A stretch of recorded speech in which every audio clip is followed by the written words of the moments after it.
नमस्कार शेतकरी मित्रांनो. आजच्या आपल्या कीड ओळख आणि नियंत्रण मास्टर कोर्स मध्ये आज आपण नाग अळी आणि तुटा नाग अळी या दोन महत्वाच्या किडींबद्दल माहिती पाहणार आहे. सगळ्यात पहिला आणि महत्वाचा प्रश्न येतो तो म्हणजे नाग अळी. तर शेतकरी मित्रांनो, सगळ्यात पहिल्यांदा आपण जाणून घेऊया की नाग अळी ही कोणकोणत्या पिकांमध्ये येते. तर नाग अळी प्रामुख्याने भाजीपाला पिके किंवा कांदा सारख्या पिकामध्ये सुद्धा काही प्रमाणामध्ये येते. त्याचबरोबर तुमचं हरभरा, तूर, मूग, उडीद, चवळी ही जी काही पिकं आहेत, ज्याला आपण धान्य पिकं म्हणतो किंवा डाळवर्गीय पिकं म्हणतो, त्याच्यामध्ये सुद्धा येते. त्याचबरोबर भुईमूग असेल, कापूस असेल, सोयाबीन असेल, या प्रमाणामध्ये सुद्धा ती कमी जास्त प्रमाणामध्ये येत असते. त्याचबरोबर झेंडू असेल, गुलाब असेल, या पिकामध्ये सुद्धा मोठ्या प्रमाणामध्ये येते. त्याचबरोबर संत्रा असेल, डाळिंब असेल, या फळ पिकांमध्ये सुद्धा नागाळी येते. म्हणजे प्रामुख्यानं नागाळी ही मोस्ट ऑफ सर्व पिकांमध्ये येते, ज्याच्यामध्ये पालेभाज्या म्हणजे जी काय तुमची फळभाज्या पिकं आहेत, व्हेजिटेबल क्रॉप्स, त्याच्यामध्ये मोठ्या प्रमाणामध्ये आलेले आपल्याला दिसून येत असते. तर आज आपण याच नागाळी या किडीबद्दल सविस्तर आणि विस्तृतपणे माहिती पाहणार आहोत.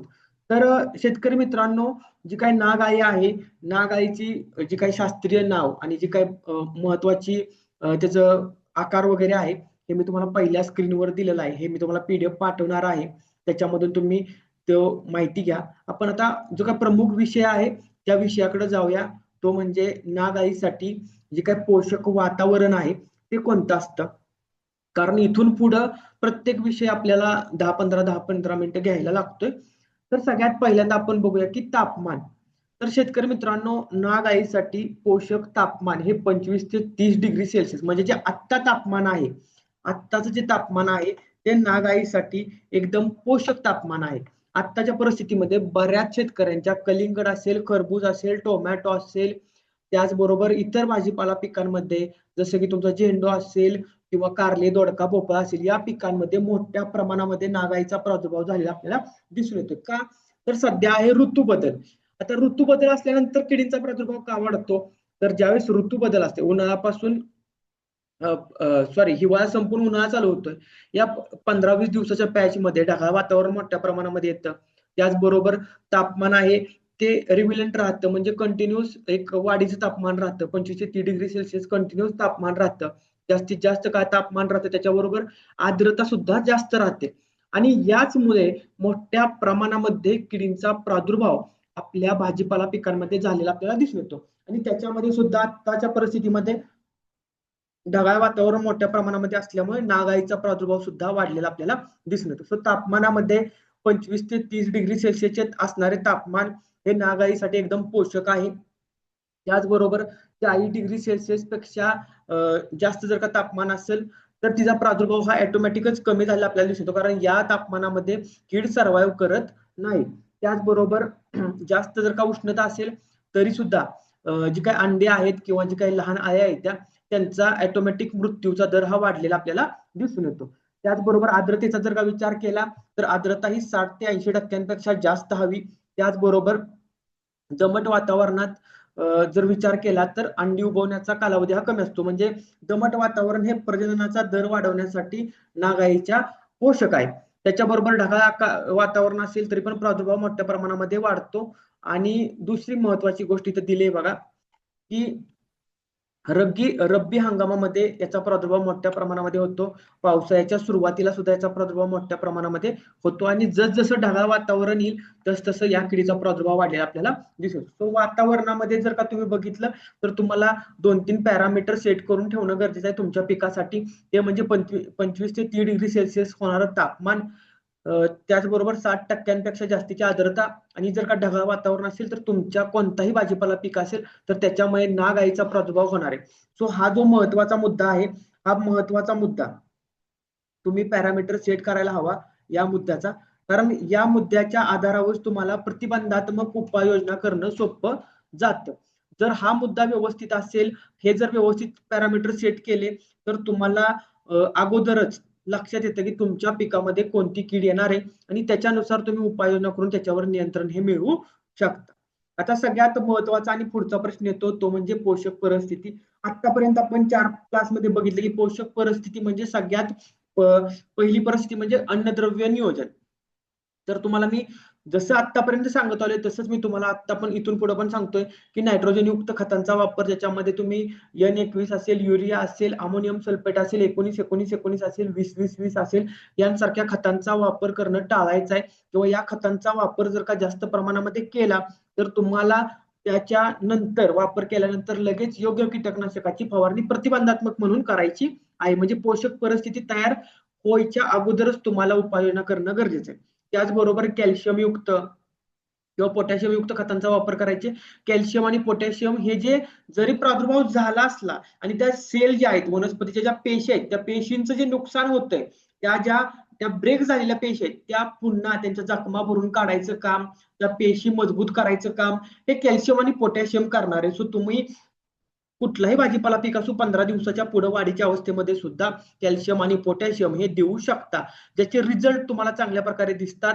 खोड जाड होतं, जे काय वेल असेल तर वेल चिरत नाही. त्याच्याबरोबर जर का किडींचा प्रादुर्भाव झाला असेल तर किडींचा प्रादुर्भाव झाल्यानंतर जर का दिलं तर त्या किडींमुळे झालेल्या ज्या जखमा येतात त्या जखमा भरून निघतात. बुरशीजन्य रोगांवर जे काही दुय्यम इन्फेक्शन असते, म्हणजे किडीचा प्रादुर्भाव झाल्यानंतर पुन्हा काही कालावधीनंतर बुरशीजन्य रोगाचा प्रादुर्भाव होतो, तर तो प्रादुर्भाव सुद्धा कमी होतो. सो अन्नद्रव्य व्यवस्थापन करणं खूप गरजेचं आहे किडींच्यावर नियंत्रण मिळवण्यासाठी सुद्धा, किंवा किडींवर नियंत्रण मिळवल्यानंतर झाडाची हेल्थ व्यवस्थित ठेवण्यासाठी सुद्धा खूप गरजेचं आहे. ठीक आहे, तो हा मुद्दा लक्षात ठेवताना याच्यामध्ये तुम्हाला 2 पॅरामीटर सेट करणं गरजेचं आहे. वाढीच्या अवस्थेमध्ये जर तुम्ही नायट्रोजनयुक्त खतांचा वापर करताय तर तुमच्या शेतामध्ये एक 4 ते 5 दिवसाच्या गॅपनं रसशोषक किडे असतील, आळी गटातील किडे असतील किंवा नागआळी, टुटा नागआळी सारख्या किडे असतील, या आकर्षित होणार आहेत आणि त्याचा प्रादुर्भाव वाढणार आहे. त्याच्यामुळे तुम्ही ज्यावेळेस नायट्रोजनयुक्त खतांचा वापर करणार आहे त्यानंतर लगेच कीटकनाशकाची फवारणी करणं गरजेचं आहे. त्याचबरोबर शेतकरी मित्रांनो, तुम्हाला एक दुसरी गोष्ट लक्षात ठेवणं गरजेचं आहे की कधीही किडींचा प्रादुर्भाव होतो, त्या किडींचा प्रादुर्भाव झाल्यानंतर दुय्यम प्रादुर्भाव हा बुरशीजन्य रोगांचा होत असतो. कारण जी किडींच्या प्रादुर्भावामुळे ज्या जखमा झालेल्या असतात त्या जखमांमधून बुरशीजन्य रोग हे वनस्पतीच्या आतमध्ये प्रवेश करतात आणि ते बुरशीजन्य रोग वनस्पतीच्या आतमध्ये येऊ नयेत म्हणून त्या जखमा भरून निघणं किंवा त्या ब्रेक झालेल्या पेशी पुन्हा आहे तशा होणं किंवा त्या व्यवस्थित होणं, नवीन पेशी निर्मिती होणं गरजेचं असतं. त्यासाठी तुम्हाला कॅल्शियम आणि पोटॅशियम या अन्नद्रव्याची गरज भासते, जी तुम्ही वापरायला हवीत. ठीक आहे, पुढचा मुद्दा आहे पोषक परिस्थिती आहे, ती म्हणजे पीक पद्धती आणि वाढ. शेतकरी मित्रांनो, आपण सलग एकसारखं पीक घेतलं तर बुरशीजन्य किडींचा प्रादुर्भाव वाढलेला आपल्याला दिसून येतो. त्याचबरोबर जी तुम्ही व्हरायट्या वापरताय त्या व्हरायट्या सुद्धा रेजिस्टन्स नसतो त्यांचा. त्यामुळं त्या व्हरायट्यांचं एकच ध्येय असतं की आपण जास्तीत जास्त इल्ड घ्यावं, त्यामुळे त्याच्यावर सुद्धा प्रादुर्भाव वाढलेला आपल्याला दिसून येतो. त्याचबरोबर लागवड आणि मशागत पद्धती. आता आंतरमशागत हा महत्वाचा मुद्दा येतोय. तो काय येतोय सांगतो तुम्हाला, की ज्या वेळेस तुटा नागाळी किंवा नागाळीचा प्रादुर्भाव होतो त्यावेळेस ते पान असतं, त्या पानाच्या आतमध्ये आळी असते. आळी मॅच्युअर झाल्यानंतर त्या पानामधून खाली पडते आणि खाली ती जमिनीत पडते. जर तुम्ही त्यावेळेस आंतरमशागत केली तर तुम्हाला जे काही कोश आहेत त्या कोशांवर सुद्धा चांगल्या प्रकारचं नियंत्रण मिळतं. आंतरमशागत करणं म्हणजे काय, तर जे काय तुम्ही हे वापरतो मधला जो पट्टा असतो त्याच्यामध्ये तणनाशक मारल्यानंतर ते तणनाशक काढून घेणं किंवा दाताळानं वगैरे माती हलवणं, या गोष्टी आंतरमशागतीमध्ये येतात.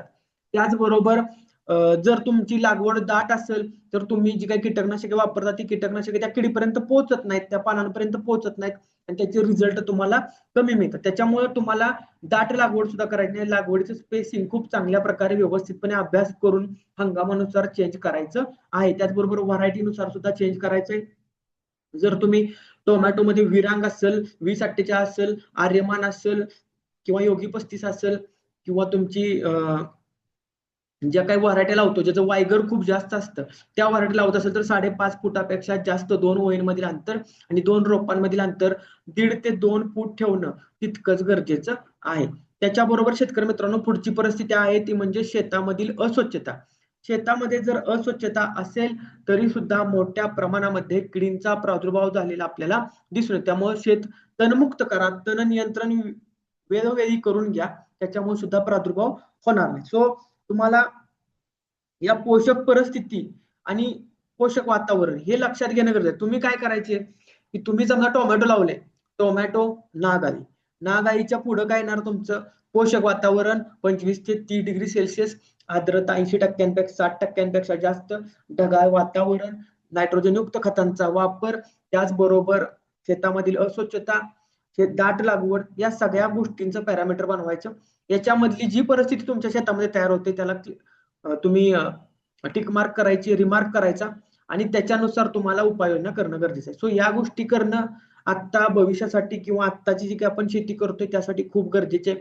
तुम्ही जर व्हिजिटला जात असाल तर या गोष्टींचं सुद्धा तुम्ही निरीक्षण ठेवलं पाहिजे. या गोष्टींचा पण डेटा तुमच्याकडे असायला हवा की ज्या शेतामध्ये तुम्ही जाताय त्या ठिकाणचं तापमान काय आहे, त्या ठिकाणची ह्युमॅडिटी काय आहे, तिथली आत्ता वातावरणीय परिस्थिती काय तयार झाली, ती वातावरणीय परिस्थितीमध्ये कोणत्या किडी येऊ शकतात, त्याचबरोबर पिकाची परिस्थिती काय आहे, त्या पिकाची परिस्थिती बघून आसपासच्या निसर्गाचा अभ्यास करून किंवा आसपासची परिस्थिती बघून त्या पिकामध्ये कोणते किडे येतील याचा तुम्ही अभ्यास केला पाहिजे. त्याचबरोबर ते करत असताना एकात्मिक नियंत्रणासाठी तुम्हाला काय उपाययोजना करायची याचा पण तुम्हाला प्रभावीपणे अभ्यास करणं गरजेचं आहे. आजकालच्या परिस्थितीमध्ये टिकायचं असेल तर तुम्हाला या गोष्टी आत्मसात करणं तितकंच गरजेचं आहे. आता आमचे जे काही बरेच टोमॅटोचे प्लॉट आहेत, बाकीच्या शेतकऱ्यांच्या प्लॉटमध्ये फळमाशीचा प्रॉब्लेम येतो, तुटाचा प्रॉब्लेम येतो, कलरिंगचा प्रॉब्लेम येतो, पण आमचे शेतकरी आहेत त्यांच्या प्लॉटमध्ये हे प्रॉब्लेम येत नाही. आता इथं एक दोन गोष्टी मला तुम्हाला सांगायच्या आहेत की तुम्ही प्रॉब्लेम आल्यानंतर जर त्याच्यावर सोल्युशन शोधत असाल तर तुम्हाला सोल्युशन मिळणार नाही. प्रॉब्लेम यायच्या परिस्थिती आल्यानंतर तुम्ही जर त्याच्यावर सोल्युशन करताय तर तुम्हाला 100% रिझल्ट मिळतात. कारण तिरंगा आलाय तर तिरंगा घालवण्यासाठी कुठली औषध नाही, पण ते तिरंगा येऊच नाही म्हणून उपाययोजना कराल तर तिरंगा येणारच नाही. व्हायरस आल्यानंतर उपाययोजना कराल तर नियंत्रण येणार नाही, पण येऊच नाही म्हणून उपाययोजना कराल तर तुम्हाला चांगल्या प्रकारे रिझल्ट मिळतो. सो प्रतिबंधात्मक तुम्ही फोकस ठेवणं तितकाच गरजेचा आहे. ठीक आहे. आता पुढचा महत्वाचा मुद्दा येतो तो म्हणजे नागाईचं जीवनचक्र. हे पण आपल्याला समजून घेणं गरजेचं आहे. नागाईचं जीवनचक्र हे परिपूर्ण जीवनचक्र असतं ज्याच्यामध्ये माशी म्हणजे प्रौढ, अंडी, आळी आणि कोश असं त्याचं पूर्णपणे जीवनचक्र असतं. जे प्रौढ आहेत ते पानांवर अंडी घालतात किंवा पानांच्या आतमध्ये ती अंडी घालतात. त्याच्यानंतर 2 ते 4 दिवसांनी त्या अंड्यामधून जी काय अळी आहे ती अळी बाहेर येते. अळी पानामधून बाहेर आल्या आल्या म्हणजे अळी अंड्यामधून बाहेर आलेल्या पानाच्या आतमध्ये खायला सुरुवात करते, फिडिंग सुरू करते आणि नागमोडी वळणाचं तुम्हाला तिथं लक्षणे दिसत असतात. ती प्रामुख्यानं पानामधील जे हरितकण आहेत ते हरितकण खात असते आणि ही अळी ही अवस्था आहे ही 7 ते 10 दिवसांची असती आणि याच अवस्थेमध्ये जर तुम्ही नियंत्रण मिळवलं तर तुम्हाला नागाईवर पहिल्या स्टेजमध्येच नियंत्रण मिळालेलं दिसून येतं. त्याच्यानंतर ती जी अळी आहे ती 7 ते 10 दिवसानंतर मॅच्युअर होऊन कोशामध्ये जाते. तो कोश जमिनीमध्ये पडतो, त्या ठिकाणी तो 5 ते 10 दिवस राहतो आणि त्या 5 ते 10 दिवसानंतर त्याच्यामधून एक प्रौढ बाहेर येतो. प्रौढ आल्यानंतर त्याचं प्रजनन झाल्यानंतर त्याचं पुन्हा प्रजनन झाल्यानंतर पुन्हा त्याचं अंडी घालायची प्रक्रिया सुरू होते. मादी अंडी घालते आणि जो नर आहे तो बाकीच्या ठिकाणी हे करत असतो. तो या अशा प्रकारे या किडीचं जीवनचक्र आहे. यामध्ये वातावरणावर आधारित आहे. जर वातावरण चांगलं असेल तर अंडी 2 दिवसातच उबवतात. वातावरण खराब असेल तर 4 दिवस घेतात. वातावरण चांगलं असेल तर ती 7 दिवसामध्येच आई मॅच्युअर होते. वातावरण खराब असेल तर ती 10 दिवसांपर्यंत राहते. त्याच्याबरोबर जे काही कोश आहे, वातावरण पोषक असेल तर 5 दिवसामध्येच कोशामधून प्रौढ तयार होतो आणि वातावरण जर का चांगलं असेल तर इथं एक दुसरी गोष्ट होती की प्रौढ जास्त दिवस टिकतो. तर या गोष्टी होत असतात आणि त्याच्यामुळं नाग आली या किडीचं जीवनचक्र 15 ते 25 दिवसामध्ये पूर्ण होतं. आता इथं जे आहे इथं मी तुम्हाला त्या किडीचं जीवनचक्र दिलेलं आहे. जी काही नागाळी आहे, प्रौढ माशी आहे, अंडी घालते, अंड्यामधून आई निघते आणि आई कोशामध्ये जाते आणि त्या कोशाचं पुन्हा याच्यामध्ये रूपांतर होतं. आता जी काय अळी आहे ती अळी अशा प्रकारची असते. इथं अंडे आहेत आणि इथं तुम्हाला कोश आहे. त्या कोशाचं हे दिसत आहे. अशा प्रकारे नागाईचं संपूर्ण जीवनचक्र चालतं आणि हे जीवनचक्र पूर्ण होण्यासाठी नागाईला 15 ते 25 दिवस एवढा कालावधी लागतो. पोषक वातावरण जर का चांगलं असेल तर ते 15 दिवसामध्ये पूर्ण होतंय आणि जर पोषक वातावरण खराब असेल तर ते 25 दिवसापर्यंत लागते. आता काय नागाईचं जीवनचक्र आपण का समजून घेतोय हे रोजच्या प्रमाणे आपण घेऊया समजून. तर योग्य अवस्थेत नियंत्रण करता यावं. मी तुम्हाला सांगितलं की नागाई सगळ्यात जास्त नुकसान कोणत्या अवस्थेमध्ये करते तर अळी अवस्थेमध्ये. मग ती अळी अवस्थेची जी का सुरुवातीची अवस्था आहे किंवा सुरुवातीची लक्षण दिसतात त्यावेळेसच तुम्ही उपाययोजना करणं गरजेचं आहे. त्यासाठी तुम्हाला शेतामध्ये कोवळ्या पानांवर योग्य प्रकारे निरीक्षण करणं गरजेचं आहे. त्याच्यानंतर जर तुम्ही कोश अवस्था असेल आणि जर फवारणी करताय तर तुम्हाला रिझल्ट येणार नाहीत का? कारण कोश अवस्था ही यामध्ये कोणत्याही कीटकनाशकाचे परिणाम आपल्याला दिसून येत नाहीत. त्याच्याबरोबर तुम्हाला नुकसान ओळखून उपाययोजना करणं सोपं जातं. त्याचबरोबर एकात्मिक कीड व्यवस्थापन करता येतं आणि हवामानानुसार अंदाज बांधता येतो. त्यासाठी तुम्हाला नागाईचं संपूर्ण जीवनचक्र समजून घेणं गरजेचं आहे. आणि ते जर तुम्हाला समजलं तर तुम्हाला हव्या त्या उपाययोजना हव्या त्या वेळेमध्ये तुम्ही करताय आणि तुम्हाला नियंत्रण मिळतं. आता याच्यामध्ये नागाईची जी लक्षणं आहेत ती लक्षणं पण आपल्याला समजून घेणं तितकंच गरजेचं आहे. कारण नागाईची जर का लक्षणं आपल्याला माहित असतील तर आपण वेळीच उपाययोजना करू शकतो. आता लक्षणं आणि ओळख म्हणजे आपण शेतामध्ये जाऊन निरीक्षण करून ओळख पटवणं आणि लक्षणं आपल्याला काय दिसतात ते आपण बघूया. आपल्याला अगोदर तर शेतामध्ये गेल्यानंतर एखाद्या शेतकऱ्याच्या लक्षणं दिसतील आणि लक्षणं दिसल्यानंतर आपण त्याची ओळख पटवणार आहे. तर लक्षणं अशी दिसतात की पानांवर नागमोडी वळणाच्या म्हणजे नागमोडी वळणाच्या पांढऱ्या रेषा दिसतात. हे सर्वसामान्य लक्षण आहे जे सगळ्या शेतकऱ्यांना दिसतं. जे लगेच आपण म्हणतो की नागाळी आली, लीफ मायनर आली. त्याचबरोबर कधी कधी टिपके दिसतात म्हणजे थोडे थोडे लहान लहानच नागाळीचे हे दिसतात. पण सगळ्यात मोठं लक्षण काय आहे? तर सगळ्यात मोठं लक्षण आहे ते म्हणजे पानांवर हे दिसणं नागमोडी वळणाचे चित्र दिसणं किंवा नक्षी दिसणं. आपण तर आम्हाला तर बरेच शेतकरी असे म्हणतात मराठवाडा विदर्भातले, सर पानांवर पांढरी नक्षी दिसते, मग आपण समजायचं की त्यांच्या प्लॉटमध्ये नागाळी आली. सो अशा प्रकारची लक्षणं दिसतात. आता त्याच्यामध्ये ही लक्षणं दिसल्यानंतर तुम्हाला काय करायचं की ती पान आहे ते पान बघायचे. त्या पानामध्ये जो एक पॉइंट असतो तो जर येलो कलरचा असेल तर म्हणायचं नागाई जिवंत आहे. तो जर पॉइंटच नसेल तिथं तर म्हणायचं नागाई कोश अवस्थेमध्ये. ही सगळ्यात महत्वाची अवस्था, ही सगळ्यात महत्वाची गोष्ट तुम्ही लक्षात ठेवायची. एक लक्षात घ्या, पहिलं तर तुम्ही शेतामध्ये गेल्यानंतर एक दोन ठिकाणी तुम्हाला पानं दिसली ही म्हणायचं प्राथमिक अवस्था आहे. काही ठिकाणी काय झालं असते बघा की नागाई पाक कोश अवस्थेमध्ये गेलेली असते आणि त्यावेळेस आपण फवारणी घेत असतो आणि कोश अवस्था 5 दिवसाची असते. त्याच्यानंतर पुन्हा नागाईचा प्रादुर्भाव वाढतो. त्याच्यामुळे बरेच शेतकरी काय म्हणतात रिझल्ट सर आला नाही कीटकनाशक वापर, पण ऍक्च्युअल मध्ये त्या किडीचं जे आळी गटातील म्हणजे आळीची अवस्था होती ती जीवनचक्र पूर्ण झाल्यामुळे ती कोश अवस्थेमध्ये जाते. तो तुम्हाला एकच निरीक्षण करायचे, पान आहे त्या पानावर जर का पांढरे चट्टे दिसतात त्या चट्ट्याचा एक पॉइंट येलो आहे तर म्हणायचं नागाई जिवंत आहे. जर पॉइंट तिथं नसेल तर तुम्ही समजून जायचे की कोश अवस्थेमध्ये आहे आता याचा प्रौढ तयार होणार आहे, मग तुम्ही तशा प्रकारच्या कीटकनाशकांचा वापर करायचा आहे. ठीक आहे, तर या गोष्टी पण तुम्हाला लक्षात घेणं गरजेचं आहे. आता तुम्हाला माहितीये का की ही नागाई खाणं कसं करते आणि हे खाणं झाल्यामुळे बुरशीजन्य रोगाचा प्रादुर्भाव कसा वाढतो, तर हे पण आपण समजून घेऊया. ही जी काही नागाई आहे ही नागाई पानाच्या आतमध्ये अंडी घालते. अंड्यामधून आळी बाहेर निघते आणि ती आळी पानाच्या आतमधल्या पेशी खायला सुरुवात करते आणि जसजशा पेशी खात पुढे जाते तस एक पांढरा थर माग सोडते. आता याच्यामुळे काय होतं की त्या पेशी पूर्णपणे फाटतात. त्या पेशी फाटल्यानंतर त्या पेशी वनस्पतीच्या वरचा जो एक पानाचा नैसर्गिक थर आहे जे पानाचं संरक्षण केलं जातं तो थर कुमकवत होतो, तिथं जखम होते आणि तो थर कुमकवत झाला तिथं जखम झाली की त्या जखमेमधून बुरशीजन्य रोगाचा प्रादुर्भाव हा खूप मोठ्या प्रमाणामध्ये वाढलेला आपल्याला दिसून येतो. आणि त्याच्यामध्ये जर का बुरशीजन्य रोगासाठी पोषक वातावरण तयार झालं तर मग त्याच्यामधून मोठ्या प्रमाणामध्ये प्रादुर्भाव वाढतो आणि प्रादुर्भाव वाढल्यानंतर किडींवर नियंत्रण मिळवणं आपल्याला कठीण जातं. सो या गोष्टी तुम्ही लक्षात ठेवायला हव्यात की लक्षणं ओळखा, लक्षणं ओळखल्यानंतर किडीवर नियंत्रण मिळवा. किडीवर नियंत्रण नाही मिळालं तर बुरशीजन्य रोगावर 100% तुम्हाला प्रादुर्भाव वाढलेला दिसतो. आणि बुरशीजन्य रोगाचा प्रादुर्भाव वाढला तर तुम्हाला 2 प्रकारचा खर्च वाढतो. एक म्हणजे किडींवर पण नियंत्रण मिळवायचे आणि दुसरं म्हणजे बुरशीजन्य रोगांवर पण नियंत्रण मिळवायचं आहे. सो या गोष्टी तुम्हाला समजायला हव्यात. आता याच्यामध्ये प्रामुख्याने कुठले कुठले बुरशीजन्य रोग येतात तर अल्टरनारिया येतो, सर्कोस्पोरा टिपके येतात, अँथ्राकोस करपा येतो. ठीक आहे, त्याच्याबरोबर सेप्टोरिया येतो. म्हणजे ही बुरशीजन्य रोग जे आहेत हे नागाईचा प्रादुर्भाव झाल्यानंतर आपल्या प्लॉटमध्ये आलेले आपल्याला दिसून येतात. आता म्हणजे बुरशीजन्य रोगाचा प्रादुर्भाव तर वाढतोय. आता अजून काय होतंय तर नागाई आली की प्रकाश संश्लेषण प्रक्रियेवर परिणाम होतो.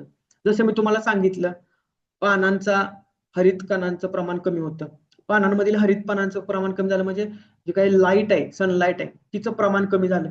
सनलाईटचं प्रमाण कमी झाल्यामुळे प्रकाश संश्लेषण प्रक्रियेचं प्रमाण कमी झालं. प्रकाश संश्लेषण प्रक्रियेचं प्रमाण कमी झालं म्हणजे रोपांची अन्न निर्मिती कमी झाली. कारण प्रकाश संश्लेषण प्रक्रियामधलं पान हे एक मुख्य भाग आहे, जिथंच अन्न तयार होतं. ते अन्न न तयार झाल्यामुळं अन्न सप्लाय होत नाही पुढच्या वाढीच्या भागांना आणि ते वाढीचे भाग आहेत त्यांची वाढ खुंटते.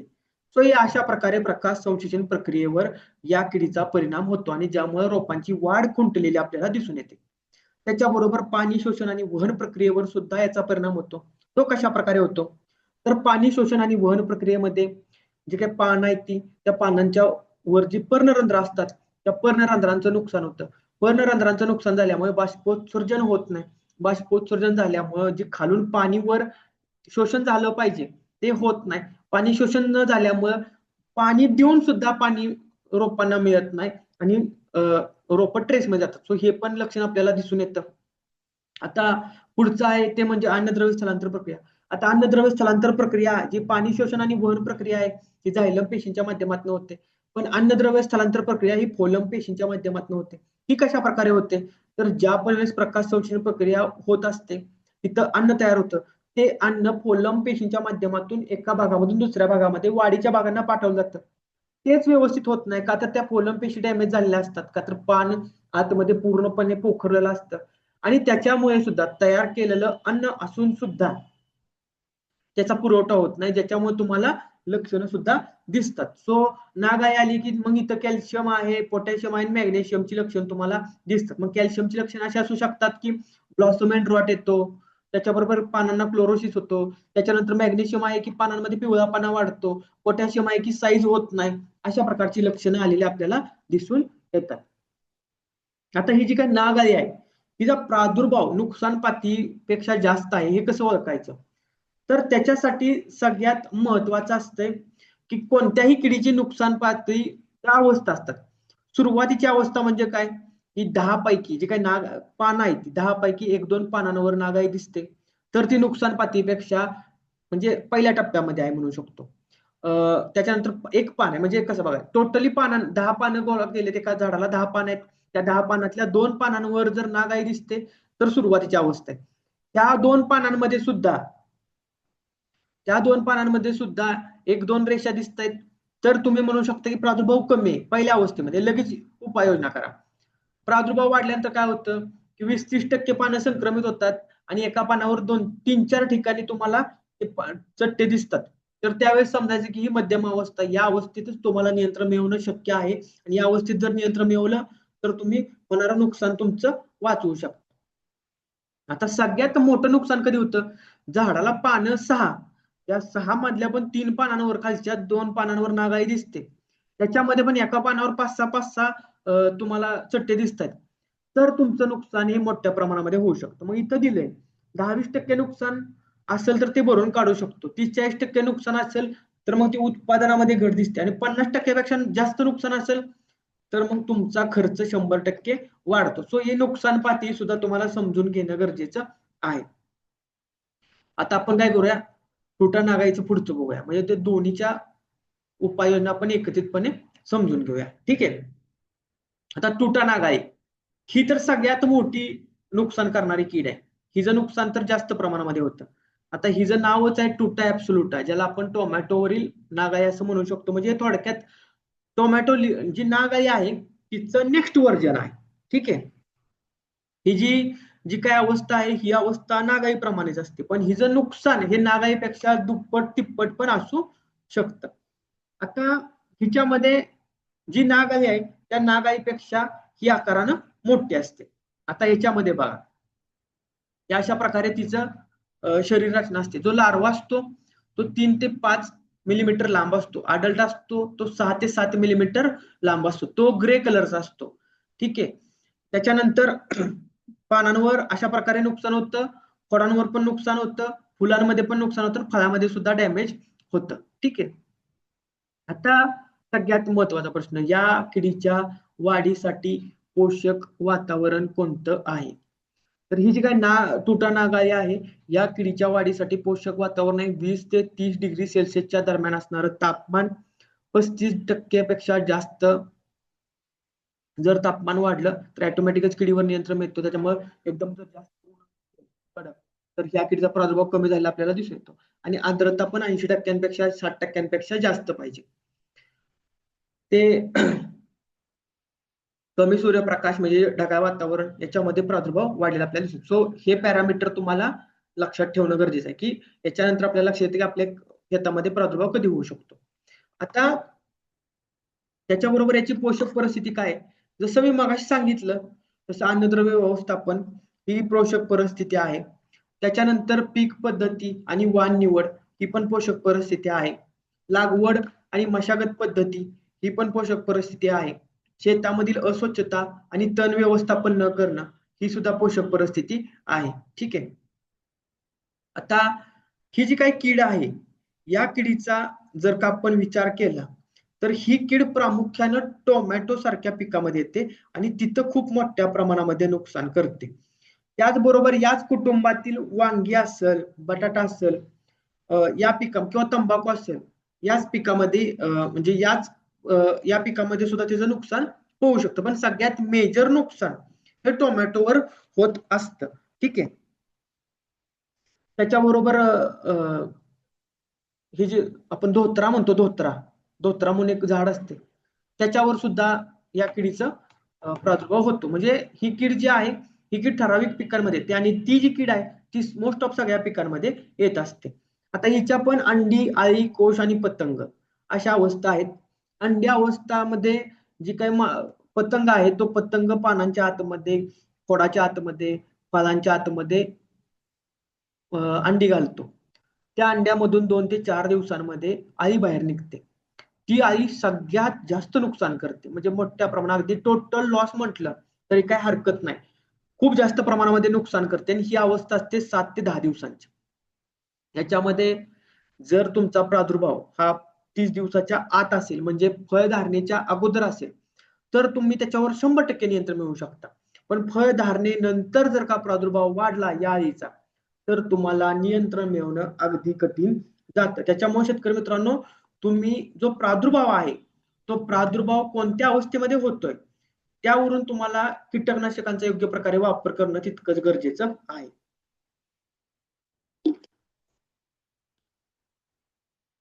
त्यामध्ये तुम्हाला नियंत्रण मिळवण्यासाठी सगळ्यात बेस्ट अवस्था कोणती? तर नियंत्रण मिळवण्यासाठी सगळ्यात बेस्ट अवस्था आहे ती म्हणजे ही अवस्था. कोणती? अळी अवस्था. ही अळी अवस्था अशी आहे की याच्यामध्ये 7 ते 10 दिवसांचा आपल्याला टायमिंग मिळतो आणि या अवस्थेमध्ये तुम्ही अळीनाशक कीटकनाशकांचा वापर करू शकता, ज्याने आपल्याला रिझल्ट पण चांगले मिळतात. पण अंड्या अवस्थेवर तेवढा परिणाम होत नाही किंवा जर लार्वा गेली किंवा जर पतंग अवस्था असेल तर तेवढा रिझल्ट आपल्याला मिळत नाही. सो या गोष्टी पण आपल्याला लक्षात घ्यायला हव्यात की आपल्याला कोणत्या अवस्थेमध्ये कोणत्या किडीवर नियंत्रण मिळवणं सोपं जातं. त्याची पुढे कोश अवस्था, ती 8 ते 10 दिवसांची असते आणि पतंग अवस्था 7 ते 10 दिवसांची असते आणि सगळ्यात महत्वाचं म्हणजे एक पतंग 200 ते 300 अंडी घालू शकतो. म्हणजे जर वातावरण चांगलं असेल तर 300 अंडी घालू शकतो, कारण तो जास्त काळ टिकू शकतो. सो या गोष्टीमुळे तुटा नागाई ही सगळ्यात नुकसानदायक असते आणि ही एक जीवनचक्र 20 ते 30 दिवसामध्ये पूर्ण करते. त्याच्यामुळं या किडीवर नियंत्रण मिळवताना आपल्याला काही गोष्टी लक्षात ठेवणं गरजेचं आहे. आता त्या गोष्टी कोणत्या आहेत?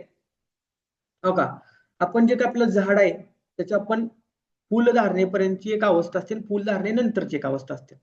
फुल धारणेपर्यंत त्याची व्हेजिटेटिव्ह ग्रोथ होत असते, म्हणजे नवीन पानं, नवीन फुटवं, नवीन शेंड येत असतात. फुल धारणा झाल्यानंतर फळधारणेची अवस्था होते. जे काही व्हेजिटेटिव्ह ग्रोथ होत असते त्यावेळेस जर तुटा नागाईचा प्रादुर्भाव झाला बाय चान्स, तर तुम्ही त्याच्यावर 100% नियंत्रण मिळवू शकता. पण फळधारणेच्या अवस्थेमध्ये जर प्रादुर्भाव झाला आणि तो प्रादुर्भाव जर वाढला तर तुम्हाला नियंत्रण मिळवणं अगदी कठीण जातं. त्याच्यामुळे शेतकरी मित्रांनो, तुटाचं नियंत्रण करण्यासाठी तुम्हाला योग्य प्रकारे कीटकनाशकांचा वापर हा टोमॅटो शेड्यूल मध्ये करणं गरजेचं आहे. पानांवरील लक्षणं आपल्या सगळ्यांना माहिती आहेत. अशा प्रकारे पानांवर तुम्हाला चट्टे पडलेले दिसतात, जे नागाईपेक्षा खूप वेगळे असतात. नागाईचं कसं आहे, नागाईचा जर का आपण चट्टा बघितला तर तो अशा प्रकारचा असतो.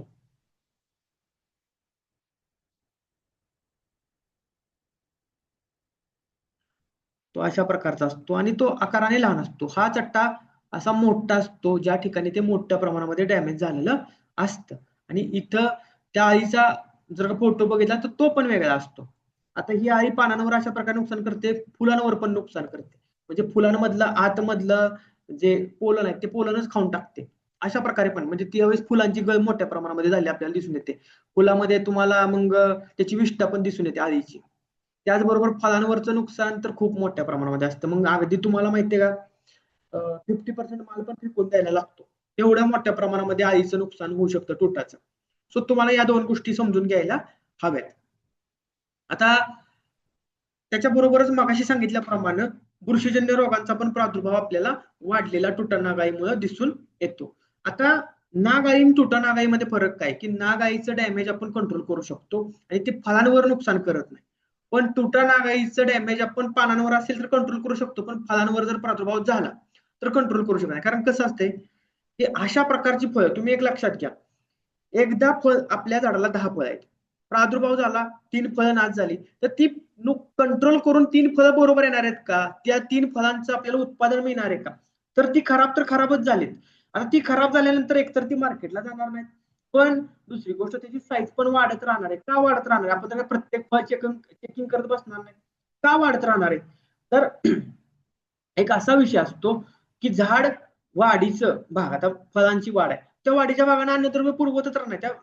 त्या अन्नद्रव्य स्थलांतर प्रक्रियेला तर कळणार नाहीये, ट्रान्सलोकेशन प्रक्रियेला, की फळं आत्ता नुकसान झाले फळांचं, आपण ती कमी करावीत किंवा त्याचं अन्नद्रव्य थांबवावं.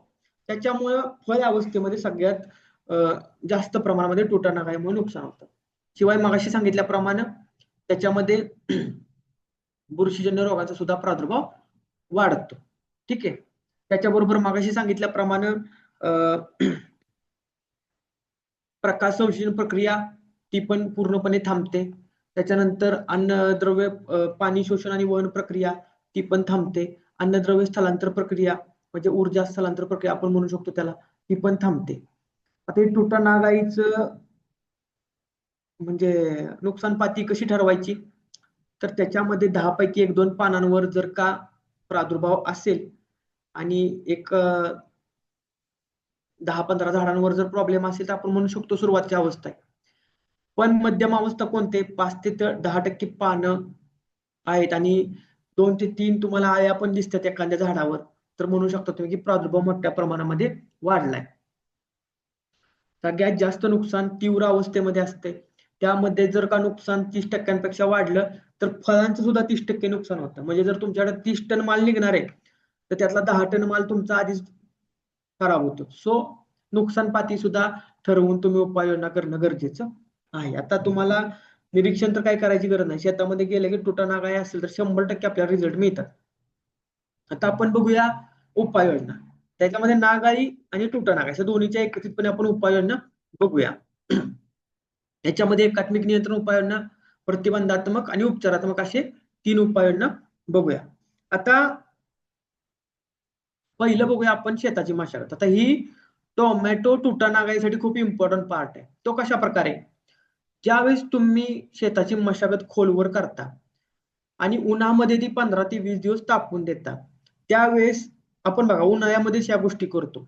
तर उन्हाळ्यामध्ये तापमान 35 डिग्री सेल्सिअसच्या पुढे असतं आणि 35 डिग्री सेल्सिअसच्या पुढे गेल्यानंतर 38, 39, 40 डिग्री सेल्सिअस ज्यावेळेस तापमान जातं, 1-2 तास दिवसाच्या तापमान 40 डिग्री सेल्सिअस पर्यंत ताप राहतं, त्यावेळेस ते कोश सूर्यप्रकाशाच्या संपर्कात आल्यामुळे, सूर्यप्रकाश त्या कोशांवर पडल्यामुळे ते कोशच निष्क्रिय होतात.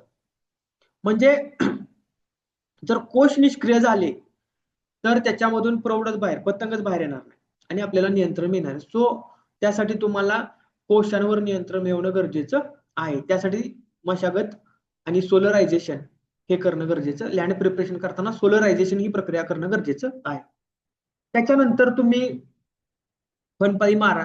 फनपाई मारल्यानंतर जे काही जुन्या पिकांच्या, जर टोमॅटो असेल तर त्या टोमॅटोचं जर का तुम्ही डायरेक्ट गाडला असेल तर त्या टोमॅटोचं जी पण अवशेष आहेत ते बाहेर येतील.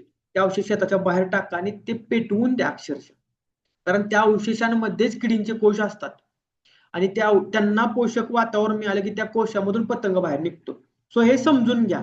आता बरेच शेतकरी म्हणतात की मग जमिनीचा ऑर्गॅनिक कार्बन कमी होतो. हिथं ऑर्गॅनिक कार्बन वाढवण्यासाठी बऱ्याच गोष्टी आहेत. मी म्हणत नाही शेतामध्ये जाळून टाका, पण शेताच्या बाहेर टाकून जाळून टाका. मी म्हणत नाही की सगळं टाका. जे गाडलंय, गाडल्यानंतर फनपाईनं जे वर आलंय ते तुम्ही गाडून टाका. तुम्ही काय त्याच्यावर रोटर मारला म्हणजे त्याच्यामधला कोश खराब होणार आहे अशी काही परिस्थिती नाही. रोटर काही एवढा पण बारीक भुगा करत नाही. कोश एकदम लहान आकाराचा असतो, त्याच्यामधून प्रौढ हे बाहेरच निघतो. तर तुम्ही या गोष्टी करा. त्याच्यानंतर पुढची एकात्मिक उपाययोजना आहे ती म्हणजे सापळा पिके लावणे. सापळा पिके टोमॅटो सारख्या पिकामध्ये तर 100% लावायला हवेत. त्याच्यामध्ये मी तुम्हाला सांगितलं की सापळा पिकांची बॉर्डरच तयार करा. त्याच्यामध्ये तुम्ही काय करा, ज्वारी, बाजरी, कडवळ, मका लावा. तुम्हाला फुल पिकं लावायची तर फुल पिकं पण लावा. त्याच्यामुळे नागाईचा जर प्रादुर्भाव रोखायचा एक लाईन आहे, त्या लाईनच्या सुरुवातीचं रोप हे झेंडूचं लावा. नागाई आली तर पहिल्यांदा त्या झेंडूवर दिसेल आणि मग तुमच्या आतमधल्या पिकावर दिसेल. जर तुम्ही साईडनं प्रत्येक पिकाची बॉर्डर तयार केली तर तुम्हाला लक्षात येईल की बाहेरून येणाऱ्या किडीचा प्रादुर्भाव पहिला त्या ह्याच्यावर होईल. सो ही गोष्ट लक्षात घ्या. त्याच्याबरोबर सगळ्यात महत्वाचं, धोत्रा वगैरे पीक असेल, झाडं असतील धोत्र्याची, बऱ्याच शेतकऱ्यांची असते बांधाला, ते काढून टाका. ते पूर्णपणे साफ करून घ्या. त्याच्यावर सुद्धा ती राहू शकते. त्याच्यानंतर इन्सेक्ट नेट लावा. 7 फुटापर्यंत इन्सेक्ट नेट तुम्ही लावा. नर्सरीमध्ये तर इन्सेक्ट नेट 100% लावलेलं असावं. बऱ्याच ठिकाणी मी बघतोय की शेजारी जुने टोमॅटोचे प्लॉट आहेत आणि एक 100 मीटरवरच नर्सरी काढले आणि इन्सेक्ट नेट पण फाटलंय कुठं काय, तर त्यामध्ये नर्सरीमध्येच प्रादुर्भाव झालेला तुम्हाला दिसून येतो.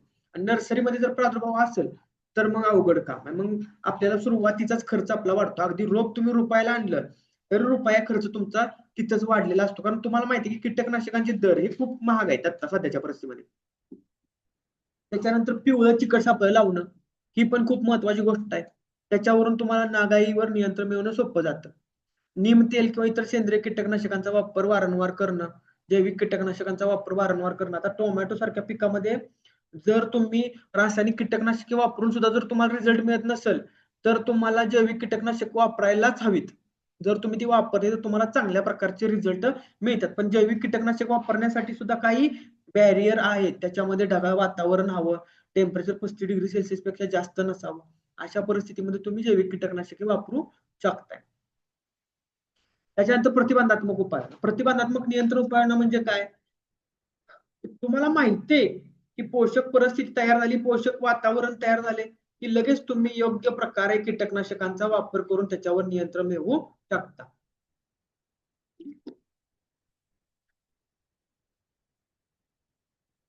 त्याच्यानंतर तुम्ही चिकट सापळे लावा.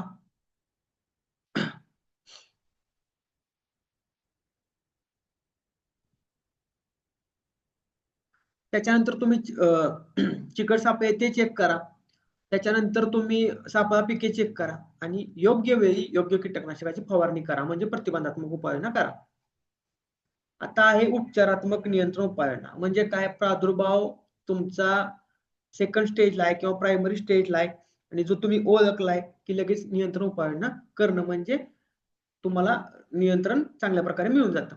याच्यामध्ये सेंद्रिय कीटकनाशक कोणते आहेत? नीम ऑइल आहे, करंज तेल आहे, फिश ऑइल आहे, दशपर्णी अर्क आहे, तंबाखू अर्क आहे, केबीच आहे. तिथं पेस्टोरेज नाही तर तुम्ही लार्वोरेज वापरू शकता, त्यांचं लार्वा कंट्रोलसाठी येतं ते. ठीक आहे.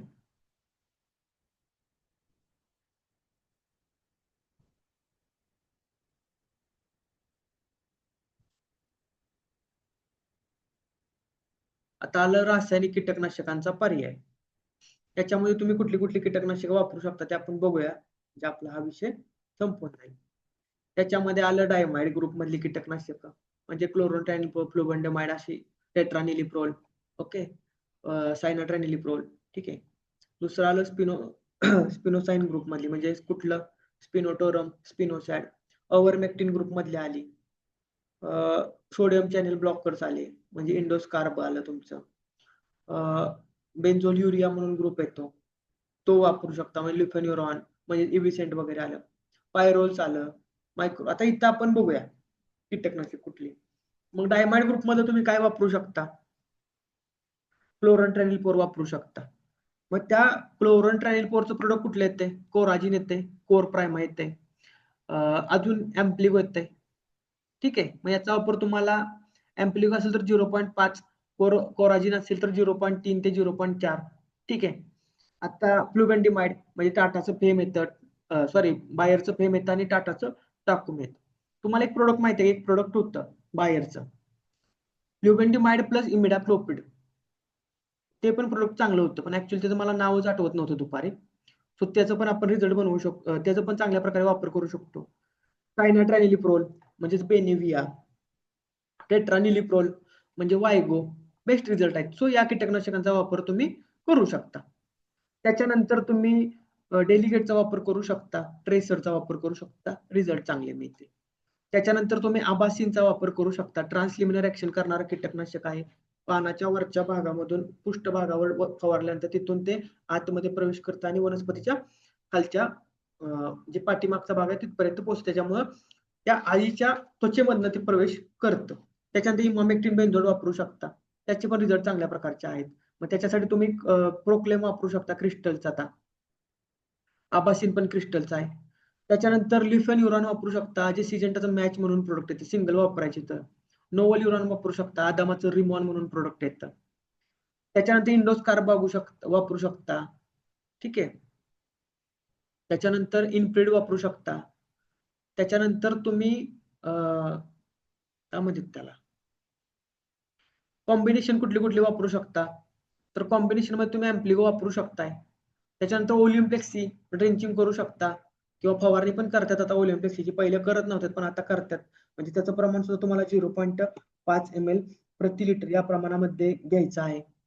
त्याच्यानंतर तुम्ही ॲम्प्लिगो वापरू शकता. तसंच तुम्ही इव्हिसेंट वापरू शकता. तसंच तुम्ही प्लेटोरा वापरू शकता. तसंच तुम्ही इव्हिसेंट प्लस प्रोफिक सुपर वापरू शकता. तसंच तुम्ही मोवेंटो ओडी प्लस वायगो वापरू शकता. अशा प्रकारे तुम्ही रासायनिक कीटकनाशकांचा वापर करू शकता. आणि ही जी काही रासायनिक कीटकनाशक वापरायचे त्यासाठी तुम्हाला विंडो क्रिएट करायची. तर याची विंडो किती दिवसाची करायची, तर याची विंडो करायची असते 30 दिवसाची. 30 दिवसाची विंडो करा आणि त्याच्यामध्ये तुम्ही जी कीटकनाशक वापरणार आहेत ती कीटकनाशके एकाच ग्रुपमधली वापरू नका, वेगवेगळ्या ग्रुपमधली कीटकनाशक वापरा. आणि पहिल्या विंडोमध्ये जी कीटकनाशक वापरलीत ती दुसऱ्या विंडोमध्ये अजिबात सुद्धा वापरू नका. जर तुम्ही अशा प्रकारे नियोजन केलं तर तुम्हाला तुमच्या भाजीपाला पिकामध्ये येणाऱ्या नाग अळी आणि तुटा नाग अळीवर नियंत्रण मिळणार आहे. थँक्यू.